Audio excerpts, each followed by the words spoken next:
To celebrate International Women's Day today, we are here in the Becoming Anne exhibition, remembering some of the incredible women who inspired Anne Boleyn and made her into the wonderful, sophisticated, intelligent courtier who so took England by storm 500 years ago. So some of Anne's female family members who would have inspired her as she grew up obviously would have included her sister Mary Boleyn, whose portrait we have here in the exhibition, and she would have been close to Anne as they grew up here at Hever, but also Anne's mother, Lady Elizabeth Howard, and her grandmother, Lady Margaret Butler, who were really strong examples of women for Anne to grow up around. When Anne was about 13 years old, she was sent to the court of Margaret of Austria. Now, Margaret of Austria was the regent of the Low Countries and the daughter of the Holy Roman Emperor Maximilian I.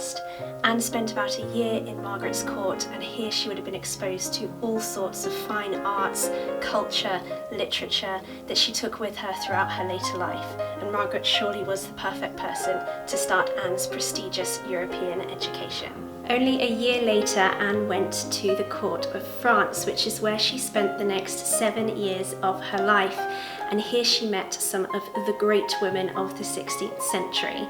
She was in the service of Queen Claude of France, who was a great patroness of the arts, and it's here that Anne likely gained her love for opulently bound manuscripts and books that we see carried through her later life.